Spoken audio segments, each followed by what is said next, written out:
Okay, welcome to part 2, video 2 of 2 total. So we are talking about aqua yoga, and when instructing classes, these are some poses that you can do in class. You can take a break or rest between each pose. You can make a flow from these poses. You can add in other poses. There are also many adaptations and variations of each pose. So there's so much information I'm coming across and building and crafting, creating, but this is a great start so that if you're teaching an aqua yoga class, these are some wonderful poses that allow people to keep their head normally above water. They can work on balance, focus, strength, resistance, so many things. So we're gonna hop right in. The first one I want to talk about, these are in no particular order.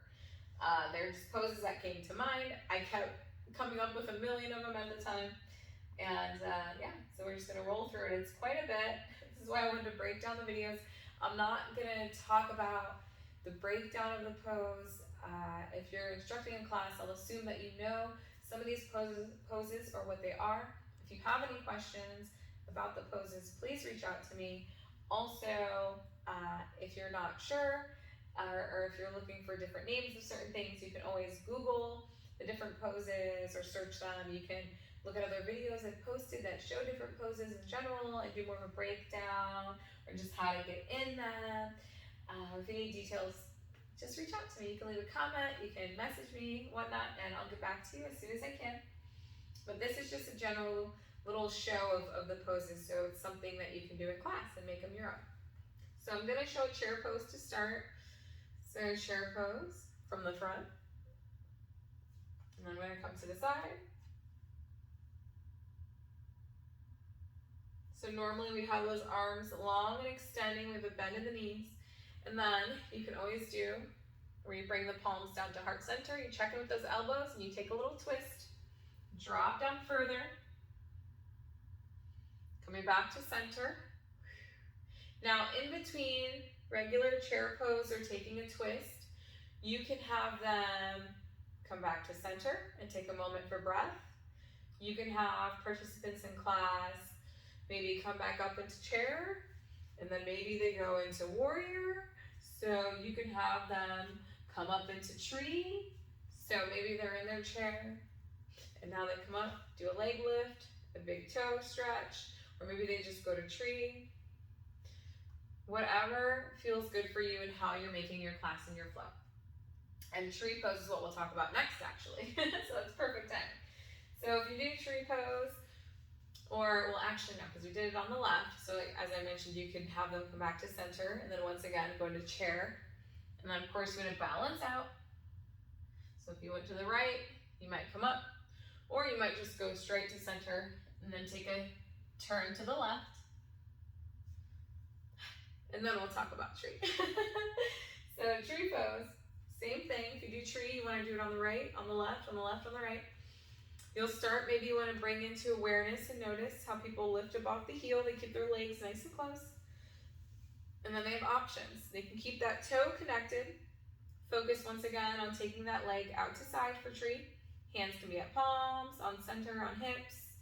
Hands can be on the side of the pool. Hands can be with a noodle. Hands can be in mudras. But no matter where the hands are, if you take tree here, or maybe they take it up here, then we keep that leg connected. I always like to mention pressing that leg and that foot into one another. They can take it up higher. They can release their hands to help them get it up higher. Maybe one hand on the side of the pool, one hand on hip, and one up high. And then of course, same thing, if you're doing it on one side, you want to do it on the other. Heel, calf, or raise up. So whatever, and then once again, pressing that foot into the leg pressing into foot. Hand can be mudra, on heart or belly, side of pool, whatever works for them. So I have slippery pants on, if you can't tell. It's hard to do with slippery pants. It's actually easier in the water than the swimsuit, that skin to skin sticks. So that's our tree pose variations. Another one, oh yes, these ones are fun. So when we get into either I didn't even list this, I don't think. Let me see. Do I list? No, I do not. Okay. One I wanted to talk about, I'm going to add to my list right now. Oh, no, I do. Okay. I did it backwards, though. And talk about extended hand to big toe, or hand to toe pose. We're going to talk about it, then we'll jump into some stuff with the wall. Similar to tree, you can actually go from tree to this pose, or this pose to tree, from chair. So many variations, but that big toe pose, you can lift it to the front, hand grabs bottom of foot or big toe, and then extends forward. Sorry if my feet are dirty. I never know. I don't look at them. But you have that leg extended forward, a little bend. That might be quite a bit for some folks. That's okay. That's when they can just focus on lifting and balancing that leg up and out. Or if you know they're forward and then out to side, whatever works for them. But you can also do extended where it's out to side. So say you're lifting that toe and taking that leg out to side once again. So there's always all these different options. So I'm like, did not stretch before this video. And I want to make sure I don't take up too much time. So that extended out to hand to side. But like I said, the classes I teach, not everyone is at the same level, at the same journey. Some days a person can feel great, get that extended pose, lengthen those legs, those arms with no problem. The next day, even me right now, it's been a long day. I'm making this video at night. And so the body might be a little tired. Let people do what feels good for them. You know, give them the advice. They can do a big toe extension out to side by lifting that leg up like they do in a hip circle, you know, or that they do, you know, just lifting that leg out and focus on taking that leg and extending there. They don't have to take it all the way up. Their hand could just come under the thigh and lift out from back or front, whatever works for them. So that's just examples of big toe. Standing big toe is the leg forward.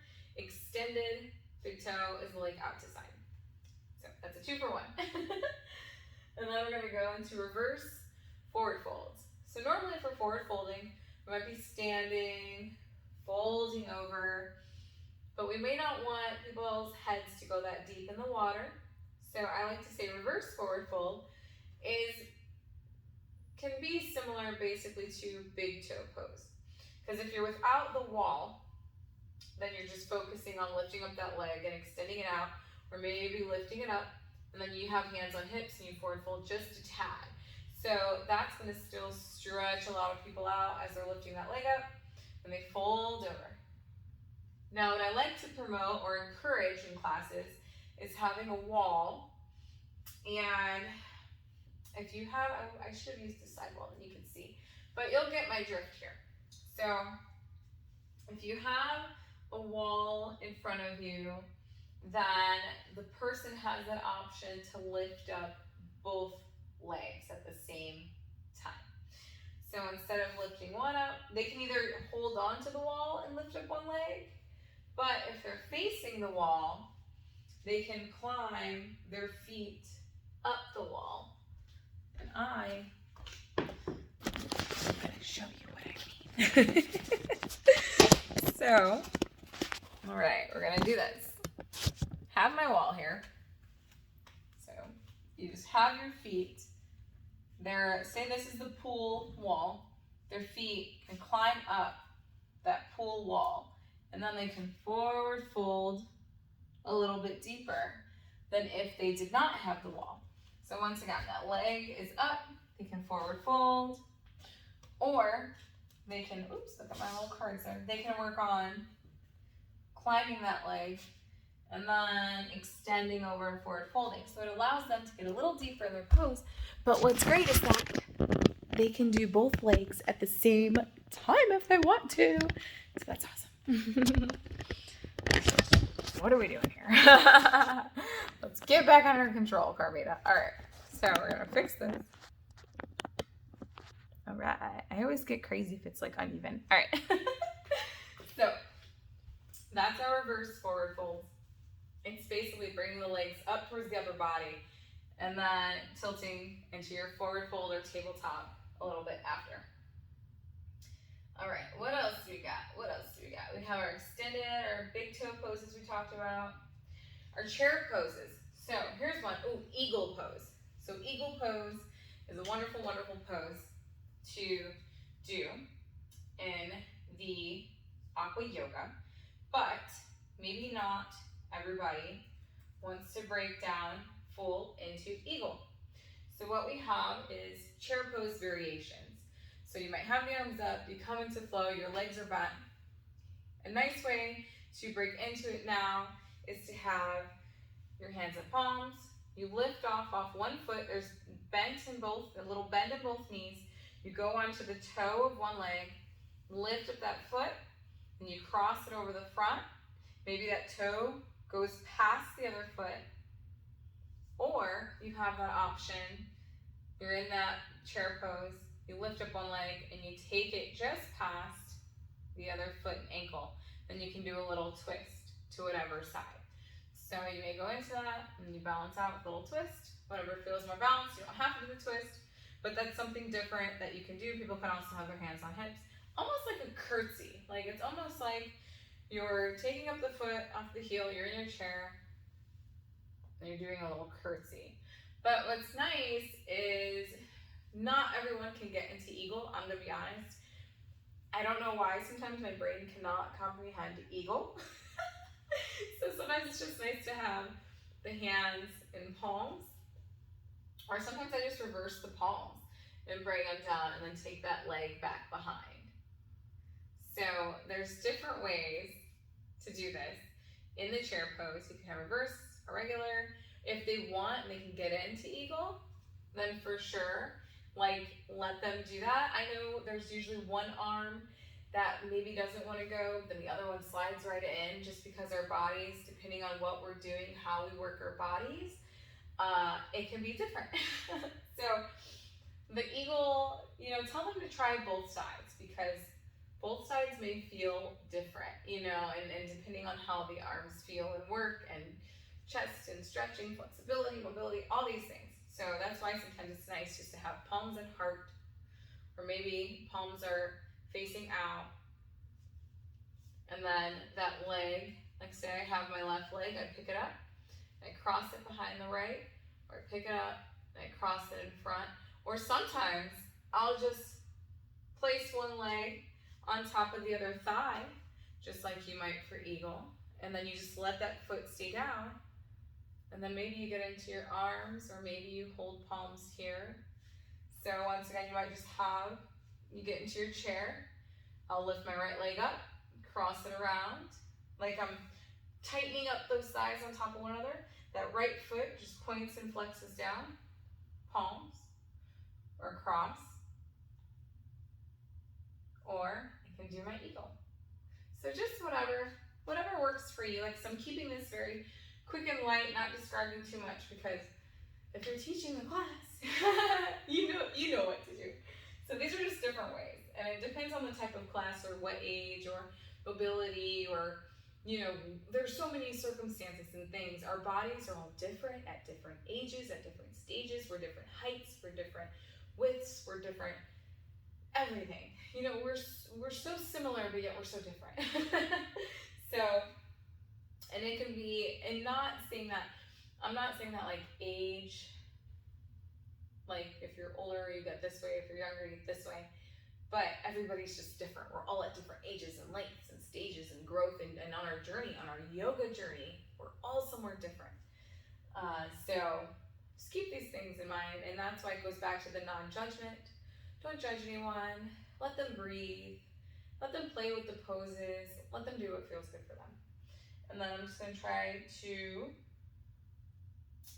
just go through and say a few of these and move through them quickly, because they're very popular. So we have our Virvarendrasana. Do I say that right? Let's see, I have my cards. Let me see if I'm saying that right. If I can find my card from here. I posted this on my Instagram about these wonderful cards that I had gotten made. Yes. Virvarendrasana. I was looking at my cards. There's Virvarendrasana 1, 2, 3, reverse. So they're all warriors. Warrior 1, warrior 2, warrior 3, reverse warrior. I could give you so many different variations of warrior, like your mind will explode.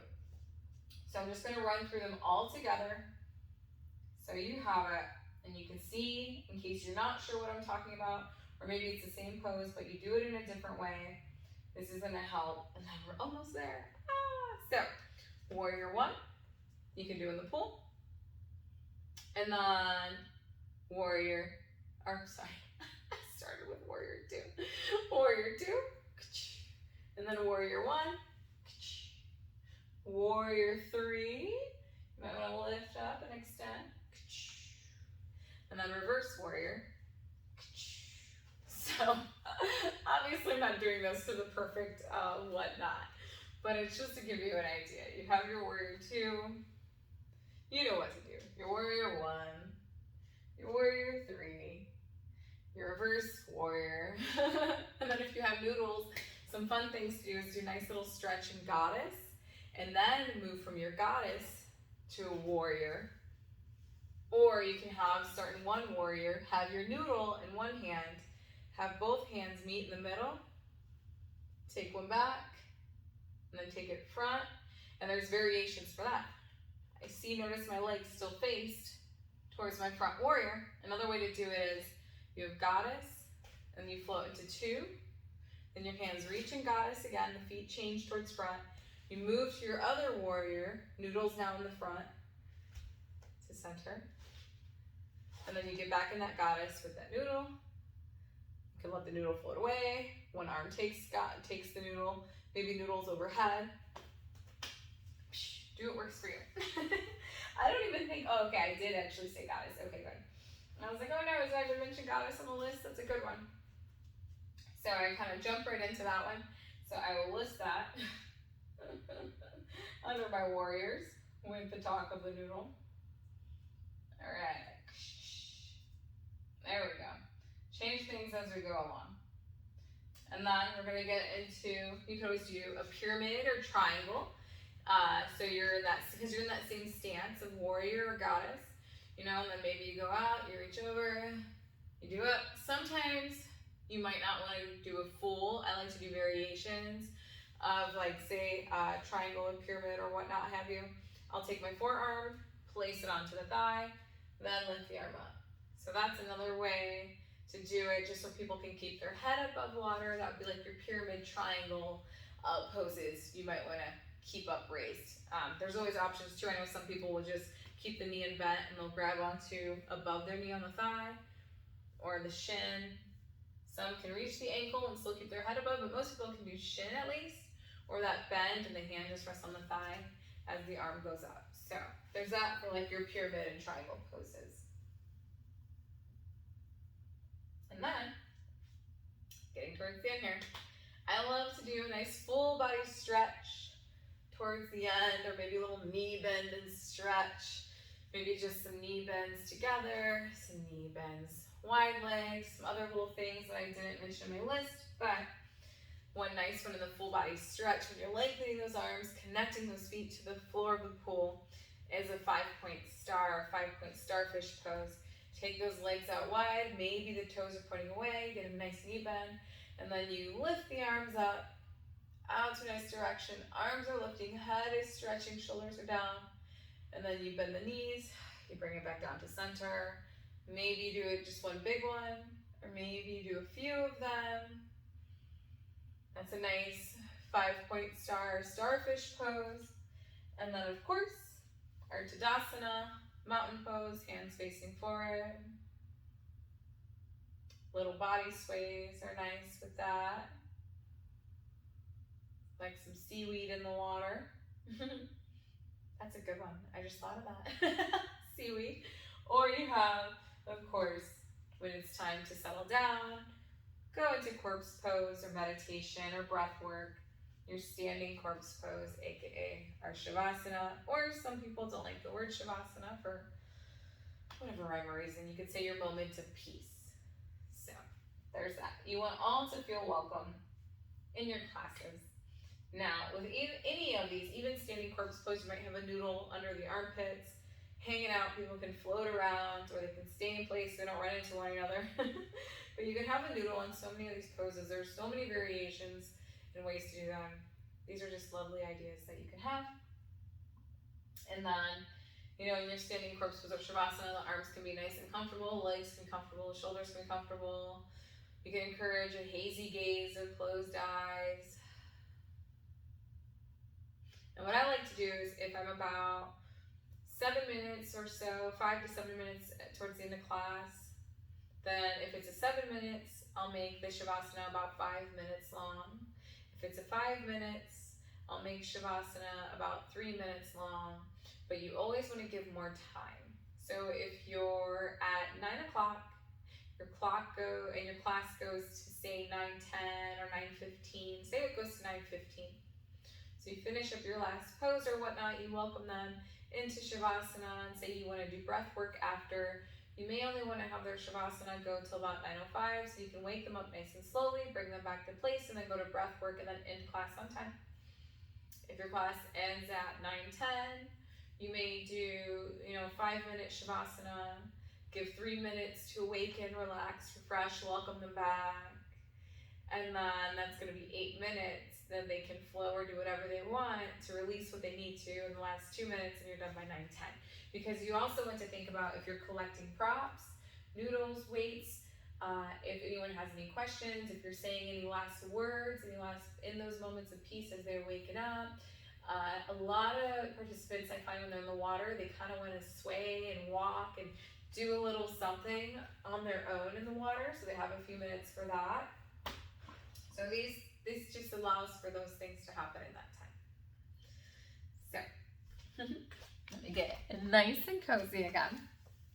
I want to thank you for hanging out with me and checking out this video. I kept it very informal and kind of here and there in what we're doing to get some moves and such for the Aqua Yoga. If you have any questions, like I said, reach out to me on all the social medias. It's just Carmita Smiles. You can carmitasmiles.com to learn more. I teach just all sorts of things. If you check out my Instagram, you can get a better idea. It's Carmita Smiles Yoga and Natural Living. I'm all about just connection with earth, connection with self, connection to self-awareness, and overcoming positivity, living life, a natural flow. And I offer virtual classes, virtual coaching, wellness, Ayurveda, vegan life, organic, transitioning through life in different phases, relationships, energy work, Kundalini, the list just goes on. So just take your time, check out the website if you'd like, or reach out to me, check out some of the videos or whatnot, and then just be in touch soon. Let me know what you think. Let me know maybe what poses that you came up with or stretches that I don't have on here, but that are wonderful to share with others. Like I said, I like to be outside of the pool, even though I love the water. But it's nice for students to just be able to feel and guide, and then they have the tools, to do what they need to in those classes. So I really hope you found these 2 videos helpful. This was 2 of 2.